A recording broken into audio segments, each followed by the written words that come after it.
بسم الله الرحمن الرحيم. اللهم لك الحمد كما ينبغي لجلال وجهك وعظيم سلطانك.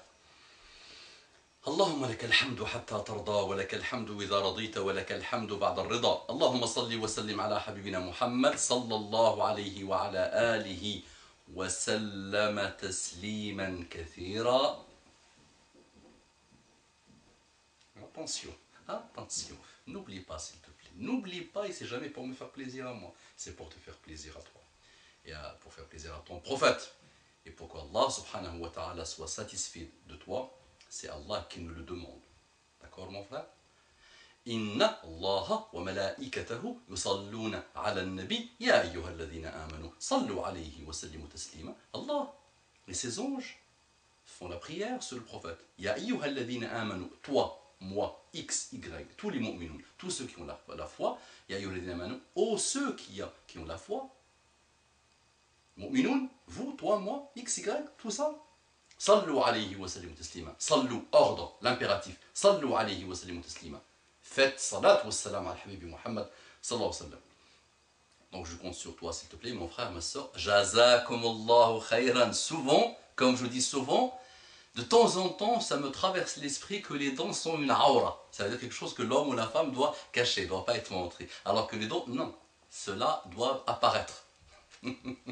Ça me rappelle aussi un vers de la poésie arabe que j'aime beaucoup. إذا رأيت أنياب الليث بارزة فلا تظنن أن الليث يبتسم. Si tu vois les dents d'un lion apparentes, ne crois pas que le lion est en train de sourire. Si tu vois les dents d'un lion qui apparaissent, ne crois pas que le lion est en train de rigoler ou de sourire. Attention, il ne se ferait pas pour te dévorer. Et sinon aussi, il y a une deuxième aussi. Si tu vois un serpent faire un câlin à une souris, par exemple, ou à un lapin, donc le tenir dans ses bras comme ça, ne crois pas qu'il est en train de lui faire un câlin ou de lui faire comme ça, le prendre dans ses bras. Non, non, il est en train de le serrer jusqu'à la mort. Mais qu'est-ce qu'il veut nous dire par rapport à ça? Non, de temps en temps, on aime bien partager avec vous des petites choses comme ça, qu'Allah nous guide. رب اشرح لي صدري ويسر لي أمري واحلل عقدة من لساني يفقهوا قولي آمين يا رب العالمين. Assalamu alaikum wa rahmatullahi wa barakatuh. Que la paix d'Allah subhanahu wa ta'ala, sa miséricorde et ses bénédictions soient sur vous, mes frères et sœurs, partout dans le monde. Je vous aime en Allah, mes frères et sœurs, ne l'oubliez jamais. Les musulmans s'aiment en Allah subhanahu wa ta'ala. C'est une recommandation de notre religion de s'aimer en Allah subhanahu wa ta'ala et d'essayer de s'élever tous les jours avec cet amour et cette mahabba. Bonjour mes frères et sœurs de l'humanité. Je vous respecte, nous avons beaucoup de choses en commun, nous avons beaucoup de belles valeurs en commun. Nous ne sommes pas là pour se confronter, pour s'entretuer. Chacun doit montrer ce qu'il a aux autres et que chacun discute avec les autres, avec la sagesse, avec le ma'ir al-hasana, avec la tolérance, avec l'ouverture et surtout dans la joie et la bonne humeur. Donc c'était un mail qu'un frère m'a envoyé. Il me dit Salam alaikum. Rajoute pour gagner un peu de hasanat, Salam alaikum wa rahmatullahi wa barakatuh. Moi je réponds en disant Wa alaykum assalam wa rahmatullahi wa barakatuhu habibi fillah, khil habib fillah. Donc il me dit, donc déjà il a intitulé son mail Danger. Danger. Donc je pense qu'il a fait un peu de marketing. Comme ça, peut-être il attire mon attention. Parce que j'en reçois tellement. Donc je vais aborder avec vous un sujet délicat qui est le wahhabisme / salafisme. Je sais que vous avez étudié pendant de longues années, que vous avez plus de connaissances que moi. Donc entre parenthèses, ce n'est pas de la modestie, c'est la vérité. Non mon frère, c'est pas de la... Pour moi, je considère que j'ai un peu de science et je rêve que ce peu de science que j'ai, qu'il soit sincère, c'est tout. Mais ce n'est pas une question qui a plus, ce n'est pas une balance où on va mettre de la science ici, la tienne ici, la mienne ici, et on pèse. Non, ce n'est pas mon frère comme ça. Ça n'a jamais été comme ça.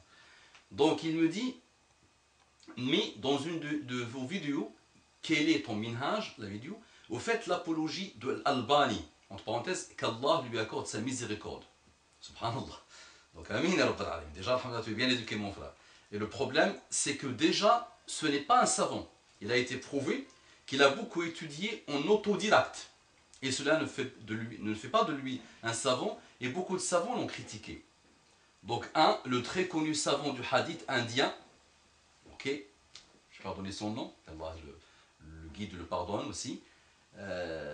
Donc, il nous cite encore un autre livre, les erreurs et les aberrations de l'Albani, en 4 volumes, ok.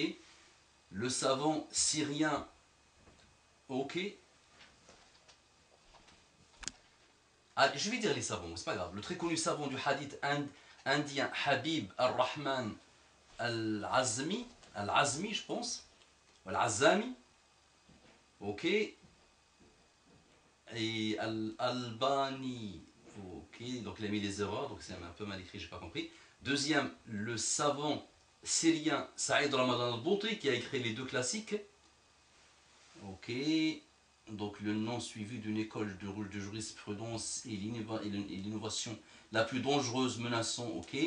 Donc il a cité un peu du livre de Saïd Ramadan al-Bouti, le savant de hadith marocain Abdullah ibn Siddiq al-Ghumari, ok, qui a écrit, donc il a cité quelques livres de ce cheikh, et beaucoup d'autres, et malheureusement en France, on a l'impression qu'en islam, il n'y a que 3 ou 4 savants. Ibn Baz, l'Albani, et il met entre parenthèses, l'Albani n'est pas un savant, et l'Uthaymin et Fawzan, donc 4. Je comprends votre stratégie d'unification de la Ummah, et qu'il faut s'aimer les uns les autres, mais c'est pas possible quand on a en face de gens d'individus. En parenthèse, exemple avec l'absence de salam dans le message du frère qui pose cette question, quel est ton minhaj? On ne peut pas jouer leur jeu, très chers frères, et vendre leur doctrine et leurs savants, entre parenthèses, pour qui j'ai du respect. Jazakallah khair, tu es bien éduqué mon frère. Mais comprenez bien le danger de leur doctrine. Bref, qu'Allah nous facilite l'épreuve qu'il nous a fait subir en envoyant ce groupe, Amin, un peu de lecture sur le sujet, au cas où vous ignorez la question. Jazakallah khair mon frère, barakallahu fik, aslahallahu laka dunya wal akhirah.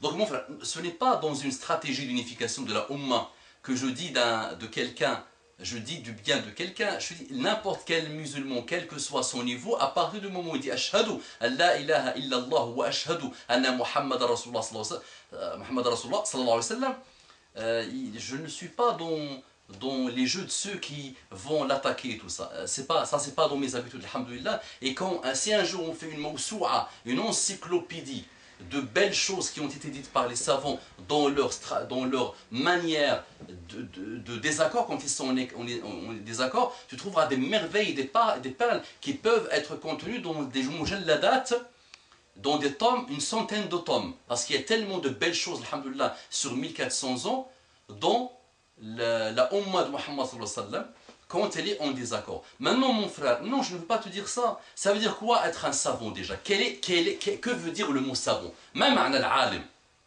Allez, voilà une question à laquelle je t'invite vraiment à trouver. Est-ce qu'un savant, c'est celui qui a beaucoup de doctorats? Ok, moi j'en connais quelques-uns qui font des choses que Shaitan lui-même ne fait pas. Okay. Qu'est-ce que c'est qu'un savant? Pose-toi la question. Maintenant, l'Albani, mon frère, c'est pas moi, la petite miette. Ou toi, qui est, alhamdoulilah, qui tu es, mashallah, musulman. Mais moi, je suis une miette. Moi, je vais dire, l'Albani est l'un des plus grands savants que cette Ummah a connu. D'accord? Je dis franchement. Et c'est pas moi qui l'invente, ça. Il te dit bien ce que disent les savants. Tous. Parce qu'il y a des jalousies entre savants. Et les savants, malheureusement, quelques-uns qui portent ce nom lourd, quand ils répondent un à l'autre, parfois, ils manquent de respect. Et il n'y a pas un manque de respect plus qu'un livre qui a été écrit par un savant que je respecte beaucoup, de cette école-là que tu me parles, c'est Iskat al-Kalb al-Awi al-Qaradawi. Par exemple, faire taire le chien qui aboie al-Qaradawi. Et moi, j'ai déjà fait une vidéo sur ce cheikh-là qui avait dit ça, en citant une de ses paroles bien.